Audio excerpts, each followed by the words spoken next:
Up. Okay, good. All right. So this is, let me get this off.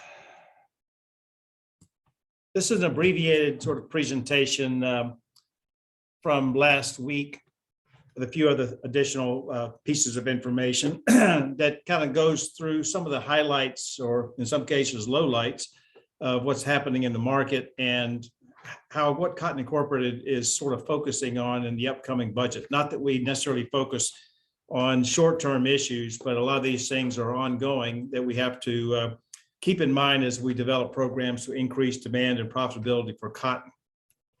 So the way I have this laid out, I'll give you just a few slides on the sort of the demand side of things, the market status. I won't get into supply. I think you all are very much aware of what's happening on the supply side, particularly in the US. Some strategic issues and some of the sort of big 30,000 foot level issues we're trying to deal with, both in terms of trying to increase demand and profitability for cotton, but in particular, increasing demand and profitability for US cotton.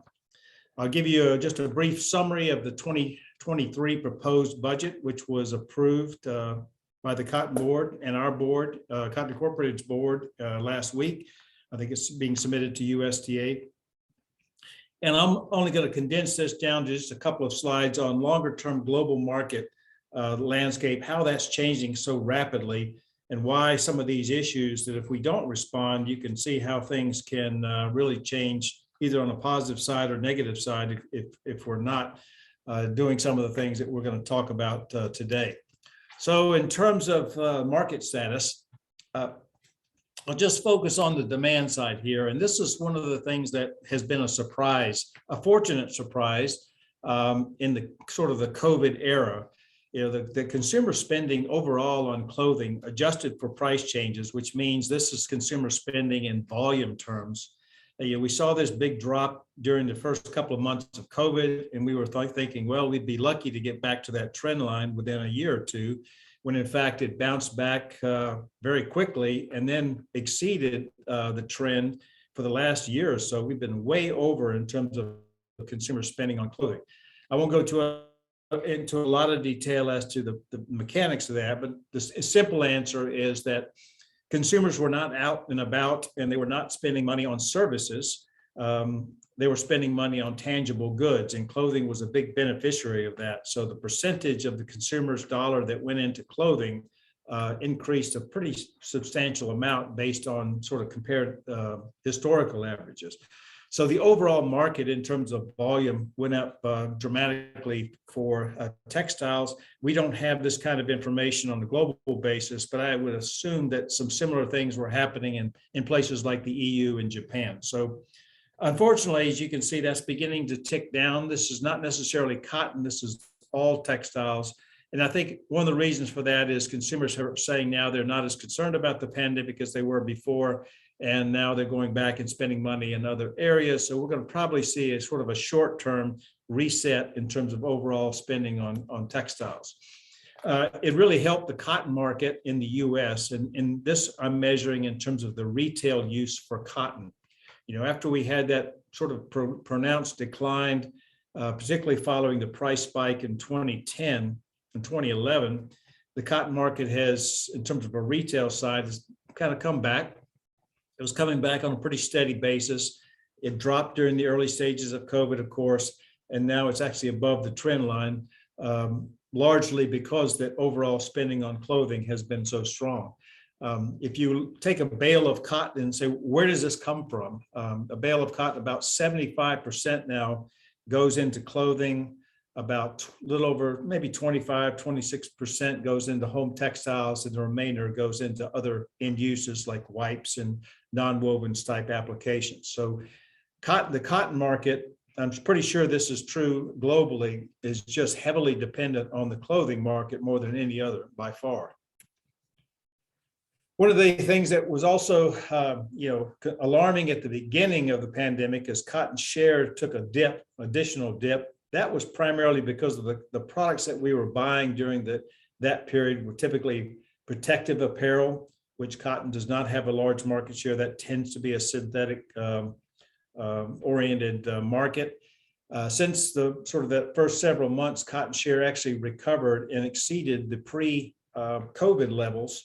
We were up to about 54% in terms of weight of product in the apparel market. It's trended down a little bit in the last several months.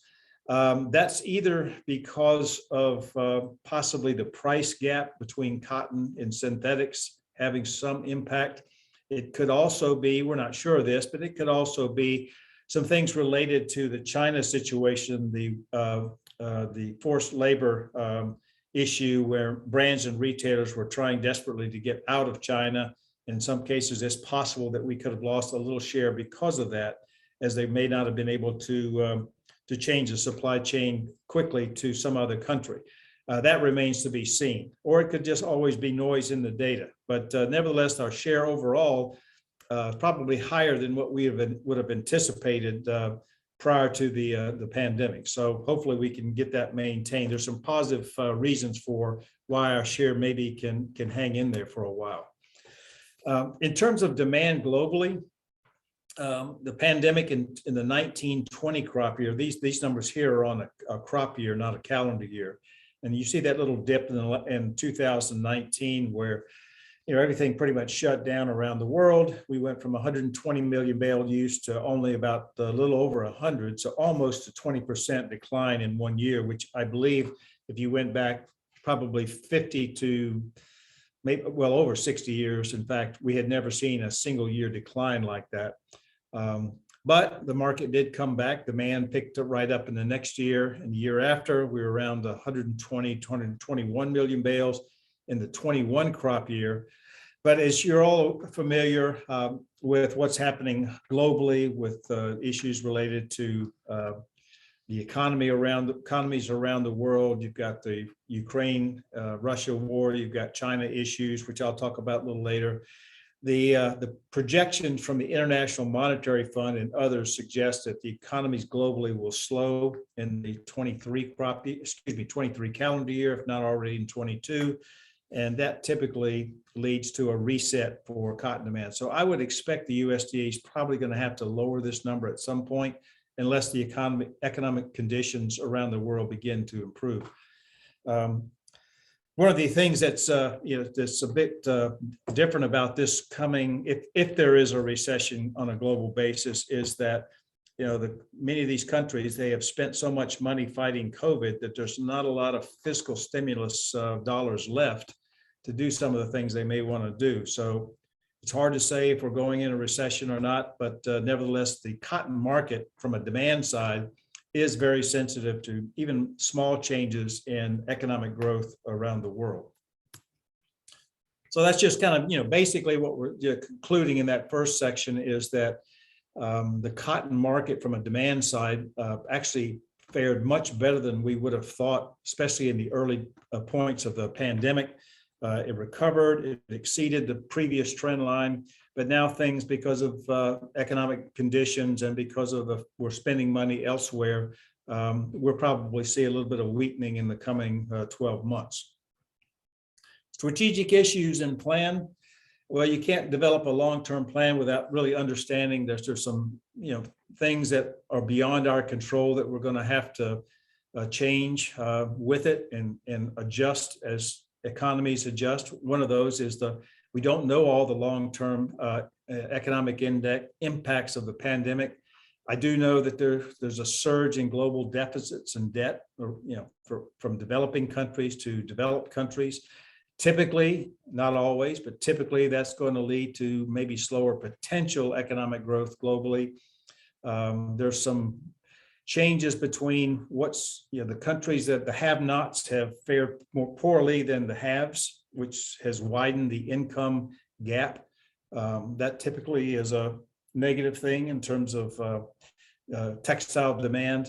And we're also seeing reduced birth rates. So when you're talking about things 10, 20 years out, birth rates do make a difference because population growth global economic growth, or economic growth in the US is really a function of population growth plus productivity growth. So if the population slows, economic growth will tend to slow as well. So there may be some other issues. We know, for example, in terms of non-economic components of the pandemic is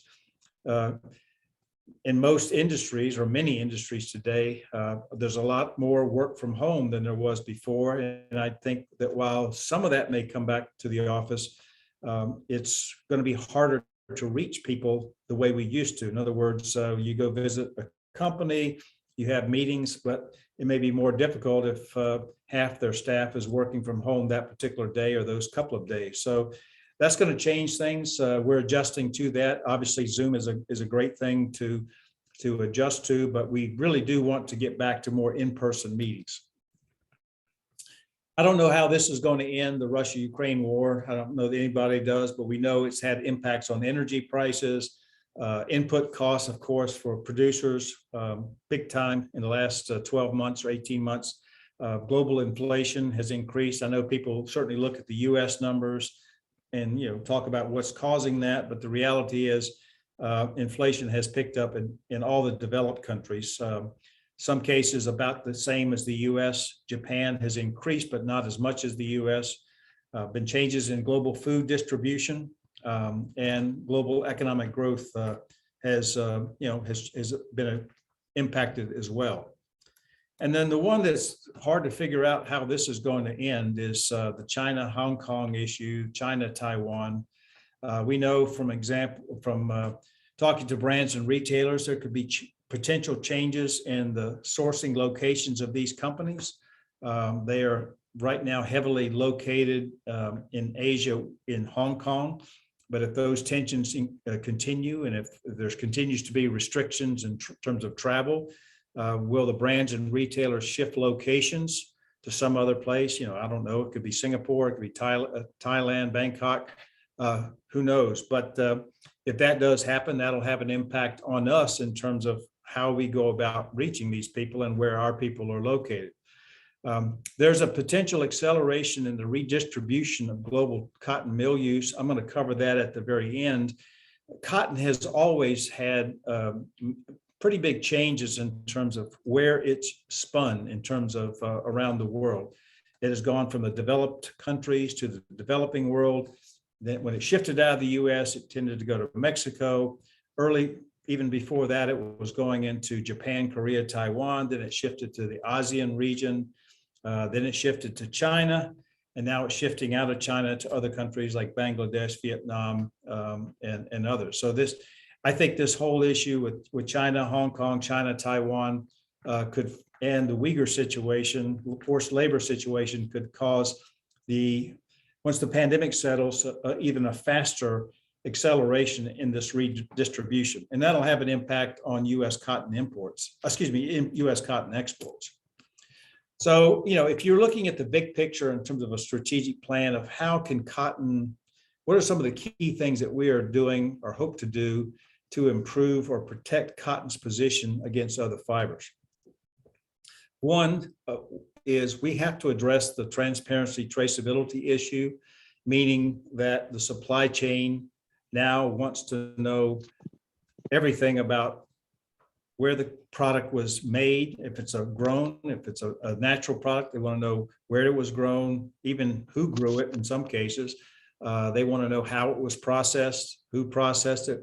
Was there any environmental impacts? If so, is there any forced labor in there? This is being driven by legislation in the US, but it's also being driven by sort of consumers really wanting to know more than they've ever known about products. And this is not just textiles, this is really all products. So there's some way perhaps that we can add value here. We can't solve the whole issue, but we can certainly work with brands and retailers to improve it for cotton. So we don't want, in other words, what we're trying to prevent is if somebody has difficulty knowing where the cotton is coming from, or they can't prove it in terms of bringing product in, that they will switch to other fibers, and we don't want that to happen. Moving down that list, circularity is something that's been on the radar for several years. It's increasing in importance. And what that means is it's one thing to have a product that, quote, is sustainable, it was grown, or processed in the right way, but more and more consumers and brands and retailers are looking for, tell us what happens when that product ends its life. Is it tossed in a landfill? Is it possibly repurposed into something else? We have some things that are beneficial for cotton, which I'll talk about a little later, but we need to ramp that up so that we have a better story that we're not going to take all the cotton that's grown in the world and recycle it into additional, the clothes, and that's just a continuous loop. Every time you chop up a cotton product, you're going to lose fiber length. So there's only so much you can do, but there's other things we can do, like I've seen what looks like to change it into insulation. We've had a program on that for a decade or so, but also we're looking at perhaps taking that cellulose and converting it to sugars and repurposing in other end uses. Continuing down the line, innovative and competitive products. We forget sometimes that we talk about sustainability and circularity and some of these other issues, but bottom line is we still have to grow it effectively, and we have to make products that the consumer is going to want at a competitive price. So continuing to work on innovative and competitive products remains one of the key strategies for helping cotton compete against other fibers. You have to promote it. So consumer and industry promotion remains a high priority for our company. We also obviously it has to be backed up by research, but we have to have promotion dollars to get the word out to consumers in some way, or brands and retailers, or both, actually, to position cotton as a fiber of choice. Another one is we've got to exploit competitive fiber weaknesses. In this one, the primary weakness that we see on polyester is in the microplastics. Polyester produces little fibers when the product is washed. It makes its way into streams. It's a plastic. The fish eat the plastic and we eat the fish. And it's gaining in terms of people knowing about it and knowing that polyester may not be such a good thing after all. And we want to exploit that. We're doing some research, which I'll share with you later, that shows that cotton has a big advantage on this issue. We've got to broaden markets for cotton. I already mentioned that 75% or so for the demand for cotton is in apparel, another 20 or so percent, 22% home furnishings, and that only leaves a couple percent for other things. It'd be nice if we had one more market that was somewhat substantial. There are possibly some opportunities in nonwovens. It's a very price sensitive market, so it may not be great at the moment, but sustainability is becoming more and more important in that market. So that could be an opportunity for cotton. And last but not least is sustainability. And in this case, I'm talking about sustainability of all cottons. It would be to the U.S. Cotton industry's benefit if all cottons around the world were more sustainable. That would give us an entire fiber a better story to tell against synthetic fibers. And that is happening in many cases. So to enhance U.S. cotton's competitiveness, particularly through our ag research side, we're trying to minimize production costs, improve yields in the fiber quality. Really throughout the entire company, we're trying to reduce plastic contamination in U.S. cotton. That goes from the farm to the gin all the way to the mill. We are supporting the U.S. Cotton Sustainability Program, the U.S. Cotton Trust Protocol, and I'll tell you reasons for that a little bit later. We want to enhance cottonseed value, both through research on the oil side and whole seed side, as well as marketing on the promoting it on the whole seed side, as well as the cottonseed oil side. We got to think about the future, improving our fiber quality down the road to help us compete. We want to expand our EFS cotton management system program. That's something that helps tie mills around the world, including the U.S., to U.S. cotton. We want to support CCI. They are the export promotion arm of the U.S. industry. We want to help, along with CCI, cultivate export markets for U.S. cotton. And there may be an opportunity to move more of the demand mill side of it back to the Western Hemisphere. I'm not sure it'll be necessarily the U.S., but certainly if it's in this hemisphere, the Western Hemisphere, that we have a much better chance of selling U.S. cotton in that environment. So having said all that, what are the budget priorities within our company?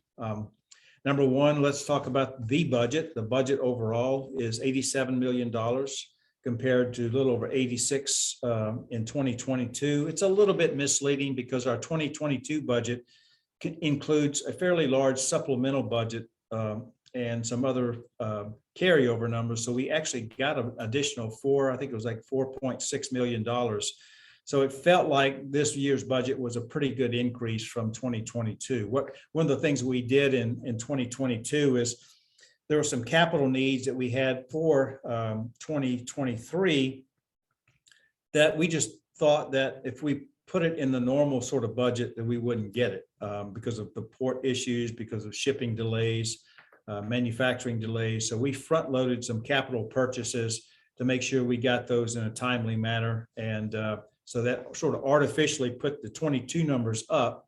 So when we compare 22 to 23, and we don't have capital needs in 23, we actually have more money for other types of programs. So like I said, it feels like an increase in our budget. And the Cotton Board, quite frankly, has done a great job of managing the reserves. The reserves are at a level where we can have some fluctuations in the overall markets, whether it's the supply side or demand side, and we don't have as big a disruptions in our budget like we had from, say, 2013 to 2017, when the budget increased about 15 or so percent. And we've had even bigger changes prior to that. So we're in a position where we can be steady for a while, and that really helps in terms of executing programs that are really longer term in nature. So in our company, some of you out there are directors, so you know this, but we have 4 basic committees. We have the agricultural side, which includes ag research as well as sustainability. We have an R&D committee, which includes the product development implementation as well as fiber competition. We have a supply chain marketing committee and a consumer marketing committee. So there's 4 basic committees, 2 of which contain 2 different divisions. So I'll talk about the priorities in each one of those, and you're going to see a lot of overlap because many of these things are company-wide efforts. So in our agricultural environmental research division, that's headed up by Dr. Kater Hake, and Ryan Kurtz has been named as the successor beginning in January. And the priorities are the same as they've been. It's pest management, it's seed quality, continuing to improve the sustainability of U.S. cotton through greater soil health and nutrient management, always looking at emerging technologies, automation, machine vision, genomics obviously has a lot of potential as far as cotton. And these are, like I said, these priorities don't change that much from year to year. On the margin, like some maybe have a little bit more emphasis in a particular year, but these are things that are pretty widespread. These are things that are going to be important for some time to come. One of the areas that has gotten a little additional attention is cottonseed oil, some human health studies. We know that for the cottonseed market to be really healthy, we need a demand for the whole seed as well as the products, the meal and oil. We've had research sponsored now for several years on the potential for cottonseed oil may be actually a heart-healthy oil, which is counter to what perceptions are. I know there's been at least 3 studies done. We have done 2, and they both, or actually 3 ourselves. When I say we, I mean Cotton Incorporated sponsored.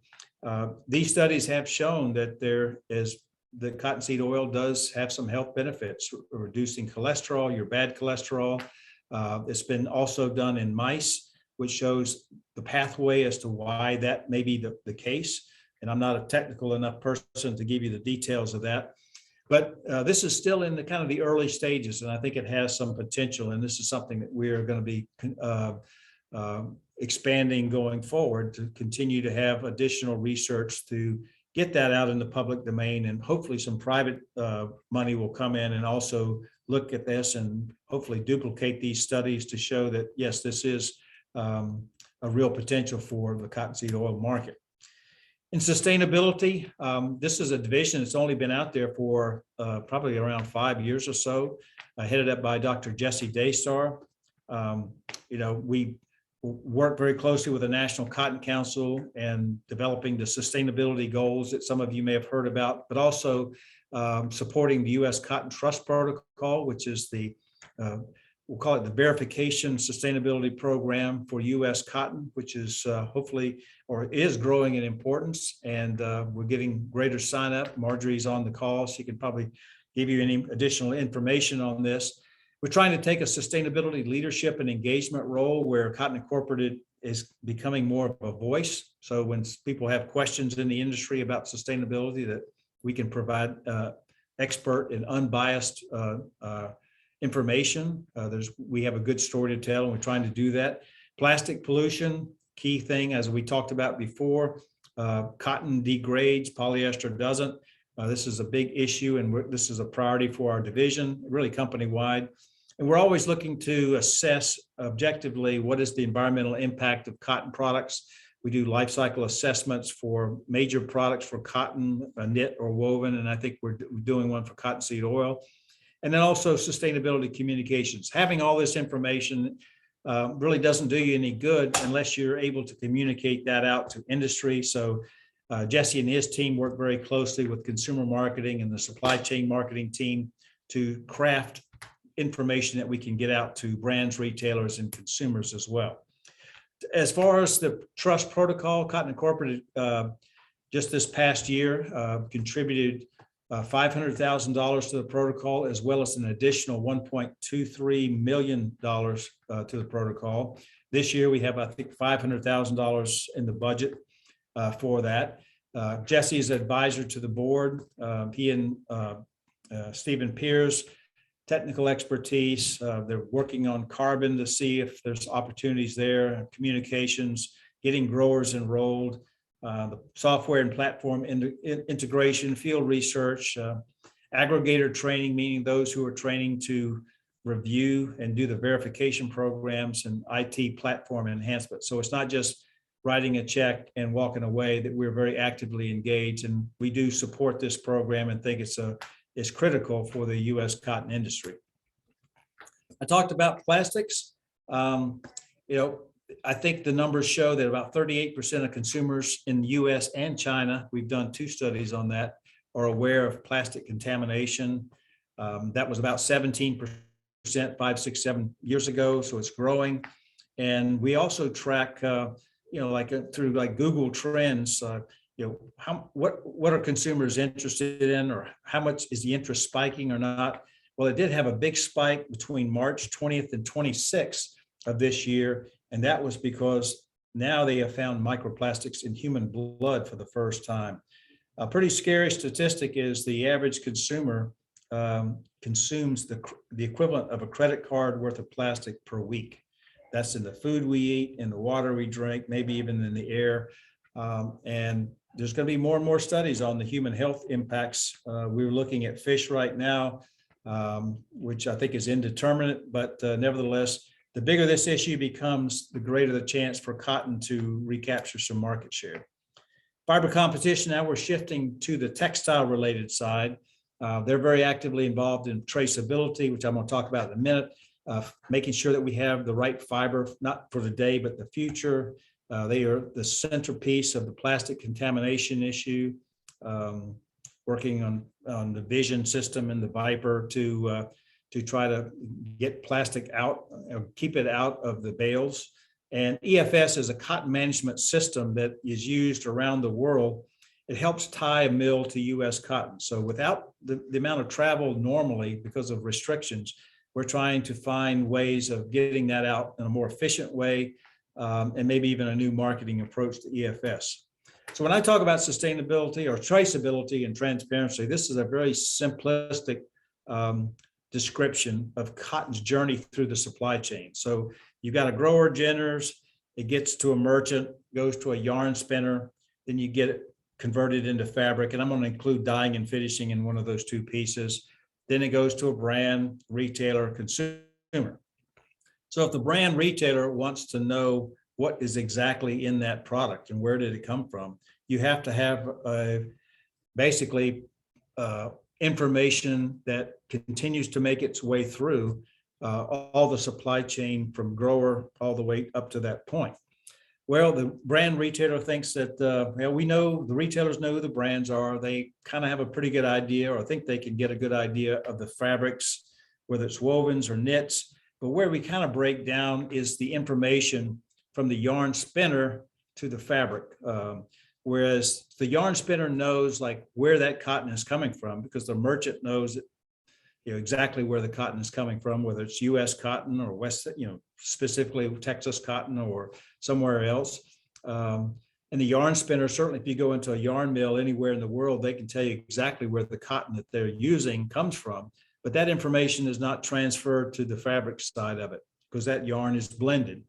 And that's where maybe that we could add some value. We are looking internally at, is there some way that we can help that particular piece? Because if we can improve that, and this is not just a U.S. cotton thing, it's a cotton issue itself, that would go a long way to helping the brands and retailers get through this issue. So again, what we're trying to prevent is that somebody throws up their hands and says, this is too complicated, we can't really trace it back, and therefore let's use something else that has a shorter supply chain or fewer, there's only so many polyester manufacturers out there or rayon producers. So that's what we're trying to avoid, and we're still in the early stages of trying to find out where we can really add value.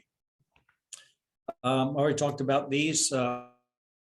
In product development implementation, I'll show you some examples. They're trying to help us with competitive products, compete against synthetics, circularity, sustainability, and helping the brand, the supply chain, as well as the consumer marketing team. What competitive advantages do we have, and what can we say about that in the promotion of some of the products that we're developing? Most of the cotton that's used around the world, or at least in the US, in terms of finished goods, probably contain a blend of some kind. So it's cotton. There's still a lot of 100% cotton products out there, but other products contain something else. It could be lycra for stretch. It could be some other attribute. So we have to be mindful that in some cases we do have to use a few other fibers to get the performance we need. So we're always looking at ways of how to make the best products with cotton.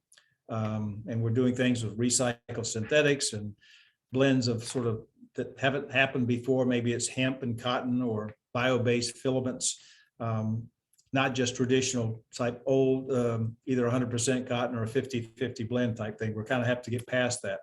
Novel constructions mean that you're trying to construct a fabric to have other characteristics, whether it's more breathable or maybe has some better insulation or potentially faster drying, UV protection. The consumer wants a lot of things that today, and they don't want to have to pay for it. So you're trying to figure out ways of either adding a finish to it, or probably the better way to do it, if we can, is to just construct it in a way that would do that. So it'd be less expensive. We're always looking at the denim market because that is a big chunk of cotton demand. We're trying to reduce the environmental impact of denim processing. We're adding some technologies that Cotton Incorporated has developed, looking at different dye techniques and weaving variations to make the denim market fresh, because it's a heavyweight product and it contains, in most cases, 80 to 100% cotton. Supply chain marketing. One of the issues that we faced in the last couple of years is we haven't had the global presence that we would want because of COVID. The trade shows and some of the other industry events around the world just haven't happened. So we're trying to ramp that up next year. Sustainability, circularity, traceability, all those things are important messages. We do nonwovens marketing. We support CCI. We're the largest supporter in the industry. Fashion marketing. We do education, training, and now digital marketing, which means all the fabrics that we develop are digitized, and you can look at it in a sort of a 3D way and see what it looks like. It has a lot of information, and this has been particularly helpful during periods when we haven't been able to travel as much. Here's some examples of just some trade shows. Outdoor Retailer Show. This is a big outdoor type show industry in the US.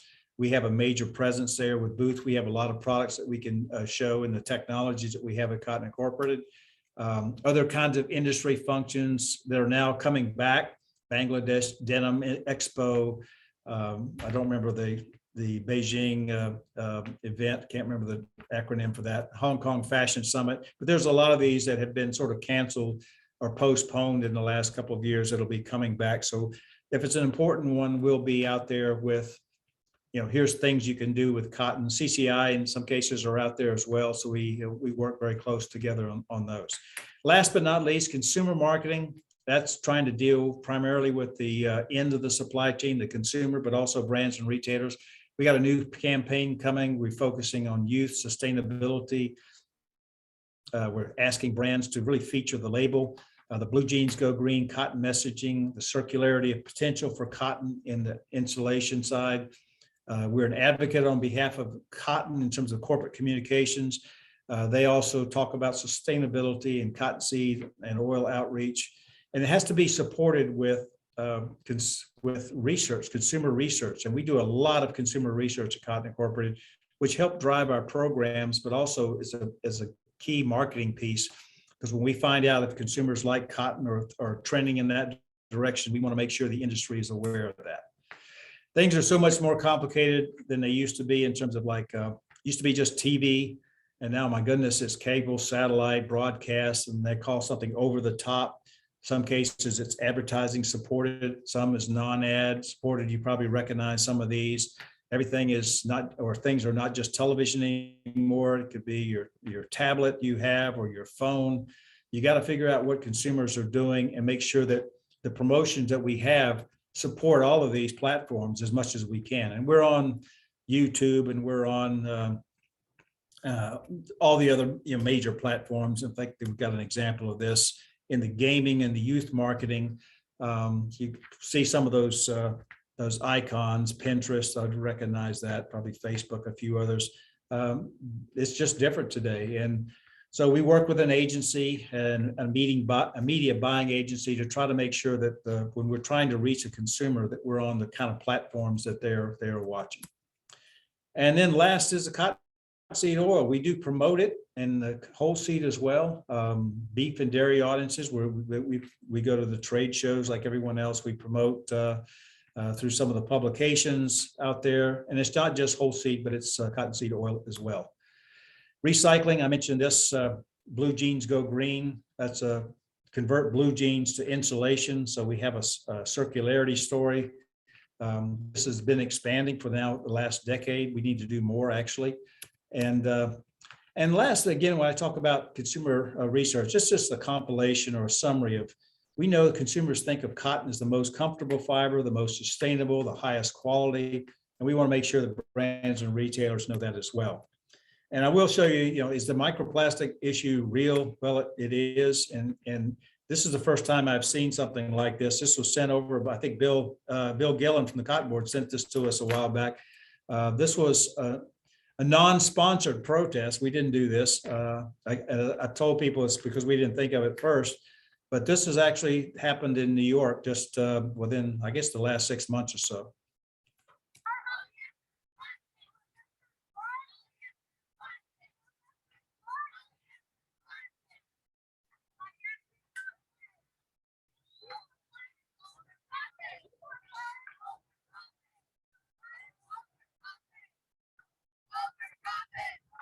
So if you recognize that, that was right down near Times Square in New York. So that information is getting out. How do we structure it in terms of our budget? About 58% of our budget goes into marketing, with consumer marketing being the largest. You see the ag budget, 19% of the total, R&D about 16%. In the last decade, the area that has gained has been the ag research side on the margin. I'm sure we could always use more money, but the ag side has garnered a higher percentage of our budget in the last decade. And one of the reasons is because public investment in agriculture has declined in this period of time. So we're trying to make sure we keep those researchers in cotton. Longer term landscape, I'm just going to show one quick thing. China has been losing market share because of multiple issues, but now it's the whole forced labor issue. They've lost market share in the US, EU, and Japan. They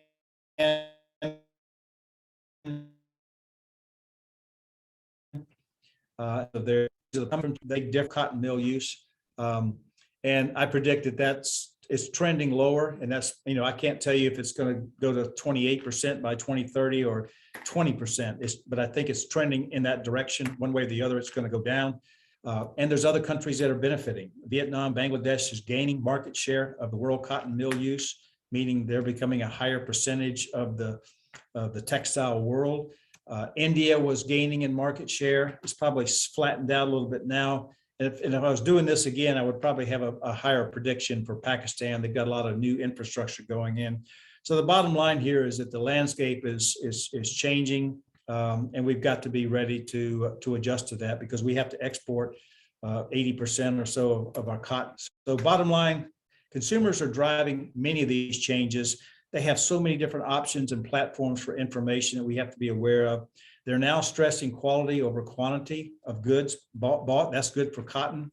They're demanding verified sustainable products. That's why the U.S. Cotton Trust Protocol is a very important part of this equation. They want products that are more durable, longer lifespan is increasing in importance, and we can show that cotton lasts longer. And they know that they're saying product information should be traceable and transparent back to the beginning stages. And that doesn't mean just asking the brand retailer where did it come from, but they want honest to goodness documentation that can be proven.